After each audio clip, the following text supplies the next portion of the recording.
Hello and welcome to your reading. I got nothing to say in the beginning of the video, so we're just going to shuffle these cards and get right down to business. I feel like you're not playing around. I'm not playing around either. Let's get these spirit messages.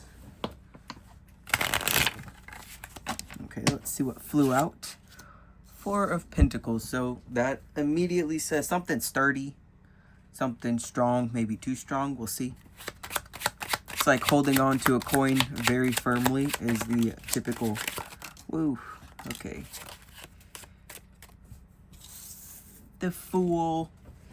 And this fell on the ground.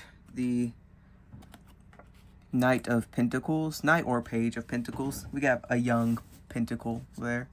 And the Three of Wands. So, what's going on here? We got maybe some stubbornness on your journey. You are holding your vision very strongly. I don't know if I mentioned, but I got the Bob Ross candle out again. I love this thing. I've literally had it burning. I started it yesterday and I'm halfway done with the candle already. It's because I love the Bob Ross energy. Anyways, that's beside the point. So far in this reading, what I'm seeing is you are holding on to your ideals for the future very strongly, and you're moving forward with them. You're like, I don't care how long it takes, I'm getting this stuff done. I saw something flip around in here. Okay, so we got the young wand as well, internal. So you have this spark, this fire inside of you, and you're holding on to it. What would Spirit like to say about you holding on to this spark? Six of Cups. So it's a good spark. It's a good spark. It's good flames for you to be fanning. They are in support. And you got the Seven of Pentacles, which is like growth, but like underground type of growth, like growing the roots rather than the vegetables, if that makes sense. Or I guess maybe trees, like fruits rather than roots. Roots rather than fruits. That's what I was trying to say. Sorry. Excuse me. Sometimes my words get mangled. But right now, this passion and this dedication to growing this is very much supported by Spirit. And right now you're growing your roots rather than the fruit of the tree. If that makes sense. So you're getting yourself really planted in it because you're like, I'm in it for the long run. And here I saw the King of Swords pop out. So you've made up your mind. Look at this guy. He's very stern. He knows. He's got a sword. He ain't worried about nothing. And the Queen of Swords. Okay, so it's very well balanced, potentially. Queen of Swords. Actually, maybe it's not so balanced. Maybe that's what's being talked about here today. Because the Queen of Swords paired with the Seven of Swords. Seven of Swords is kind of like illusion energy. Maybe it's something you're not seeing. Or something. Sometimes it's trying to get away with something, trying to be sly, but in this case I'm seeing it's more of there's something that the feminine part of your mind, the receptive part of your mind isn't quite as strong as the masculine part. So I guess what's going on is you're very gung-ho about this thing and you're like, yes, this is my future. This is what I'm doing. I'm dedicated to it. All that's great. But internally, in your more receptive side, maybe you have some, I want to get some cards to clarify it, but I'm seeing some kind of shaky energy, but you got to match. Matches are always good, I think. So it's a good thing, but what is the Seven of Swords? Okay, those flew out kind of aggressively. Six of Wands, maybe it's self-doubt. You're self-doubting. Six of Wands, Six of Pentacles. You got 666. Ace of Cups on the bottom. So it's like mentally you're not sure if it'll be successful. Like you're having a hard time just letting it play out. Like when you're in the action of doing it and you are taking those action steps and feeling dedicated towards it, and you know you do whatever it is that you got to do every day, while you're doing it you feel really good about it. You feel real gung-ho. You're like, yep, this is it, this is my life.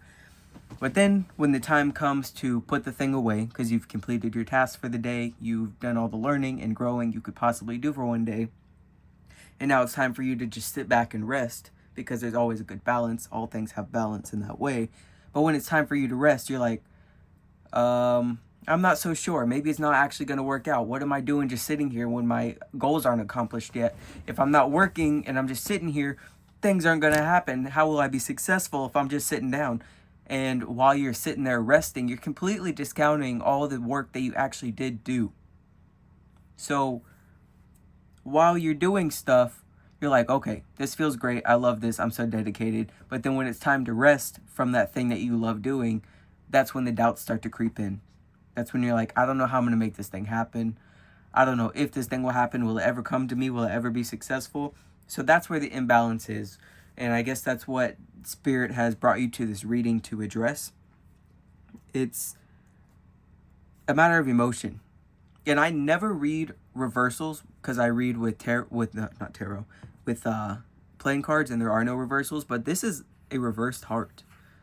So emotionally, your mentality is negatively feeding you emotionally when it's time for you to rest, if that makes sense. So when you're sitting down and you're thinking those thoughts of like, okay, well, how is this even going to play out? Is it actually going to work? It felt really good to do the thing, but now that I'm sitting and just waiting on the results, that doesn't feel so good. Sitting still does not feel so good, and that's like causing some emotional distress, and Spirit just wants to bring that to your attention. Is there any advice you have for them to be able to reconcile this mismatch? 10 of Cups. That's like a big happy family card. But let's see what else. 3 of Swords, King of Pentacles. So my question was, how do they reconcile the imbalance between their masculine and feminine within their mentality? And I got a card that speaks on like wholeness, emotional fulfillment, paired with the King of Pentacles and the 3 of Swords.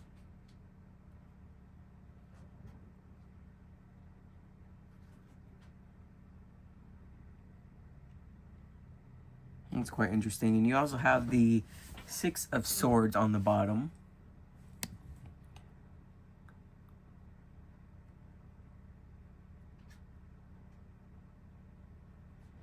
Not gonna lie, I'm having a little bit of a difficult time interpreting that answer. So what I'm going to do is I'm just going to slide this up just a little bit.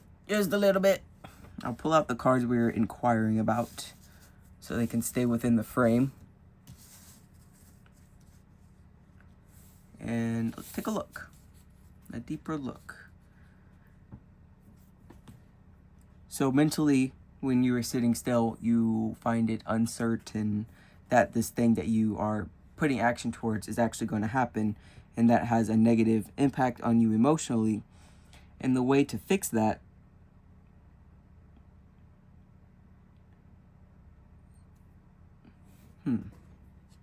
I might pull out another deck. You know what? That's what I'm going to do. I'm going to pull out an actual tarot deck so I can get some imagery to help me. Okay, so I got the Owl Tarot deck out here. And maybe just one card to help me. It could just be acceptance. Yeah, that's it. That's all I needed. Okay, strength. It's acceptance. It's a matter of acceptance of where you are now and just being okay with it. Acknowledging all that is already part of your life, all the good things. So what they mean by like the big happy family, maybe you don't have a big happy family, or maybe you do, but you have something. It could be your pets, your friend group, or the smaller family, or your partner, or whatever it is around you that is already emotionally fulfilling you. When you are taking a break from putting action towards your goals, it's time to just appreciate those and avert your attention towards all of that. And I see on the flip side, you may still have that 3 of Swords energy, was like kind of like sadness energy or some kind of turmoil energy. So that may come in the background, and it's fine. It's not going to hurt you. But when you notice that, you do have the opportunity to be like, okay, anyways, I will shift my attention back to what is working for me. Okay, That makes a lot of sense. And actually, that kind of makes a lot of sense with how the cards were working, because I was like, okay, how do I work past this? I don't know. And I was having a really hard time interpreting these cards. And as soon as I shifted my focus away from these cards and was like, okay, just let me get another deck, because I have more decks and, more tools. And as soon as I shifted my focus towards those, I got all the answers. I got all the clarity, and now the reading makes complete sense for me. Hopefully it makes complete sense to you as well. I will be doing a recap just to clarify everything before I go. Is there anything else that needs to be said before I do that? Hanged Man. And the Seven of Swords, which matches that Queen energy that was going on, that deceptive energy that was going on behind the scenes in your mind when you're resting. With that came out the Hanged Man, which is a new perspective, and the Seven of Cups. So it's a new perspective of being able to think about different things. You don't have to think about the potential of failure. You don't have to think about the potential of failure. That is so true. That is so true. Because I'm seeing you are putting in the action, the physical steps to make your dreams come true. But then when it's time to rest from all that, those thoughts come up. And what it's saying here is, you don't have to think those thoughts. You have the power to not think those thoughts. And it might take constant redirection, like what was going on right here, where the shadow side of this king is looking at the Three of Swords, which is the sorrow. And then the light side of the king is looking at the Ten of Cups, which is fulfillment. So you might teeter-totter, but when you notice yourself living in the shadow side, you can be like, okay, I acknowledge that. Anyways, I don't have to think those thoughts. I can think about something else, because there's so many more beautiful things I already have in my life that I can give my attention to. So I'm going to reset all of these cards and put them within the frame, and then we'll do a recap and I'll let you go. Okay, so basically the reading started off with you being and feeling very gung-ho about your future. You have decided what you want to do. You are clear on that. And Spirit is very supportive of you, and you are taking action and growing the roots and becoming really good at that thing, and then watching things sprout. And you're in the beginning stages of it, and all of that is amazing. And while you're doing the work, you feel real good about it. But when you stop doing the work and it's time to relax, your mind might be thinking of negative things like, will it ever happen for me? Is this even possible for me? Will it ever come? All those things happen while you're sitting still and not putting in direct action towards a thing. So during your resting time, when those thoughts come, you have the opportunity to do one of two things. You can look at the heartbreak, the sorrow, or you can orient your focus to fulfillment in the things that you already have. And it might go back and forth, but you are not tethered to the negative thought patterns. You have a choice when that stuff is going on. You can choose what you're thinking about. It may take some of your inner strength to be like, okay, I'm going to put those worries aside and turn my focus to something else. But ultimately, Spirit is here to tell you that you have the option to think about something else. You don't have to think the negative thoughts. You don't have to think them. You can think about look at all those cups. You don't have to focus on the snake. You can look at the rainbow or the dragon or the jury. All of it. All of that is available to you. So it's just a matter of changing your mental perspective, choosing which way you want to orient yourself, and live in life that way. And keep up the good work. When it's time to work and put in the action and the physical stuff, keep that up, because Spirit is in support of that as good stuff. We're just talking about mentality here. Your mentality while you're resting could use a little work. And with that being said, I hope this was helpful for you. You are not tethered to those negative thoughts. You can think different thoughts. It's all up to you. You have the power to do so. I love you. Have a nice day, and goodbye.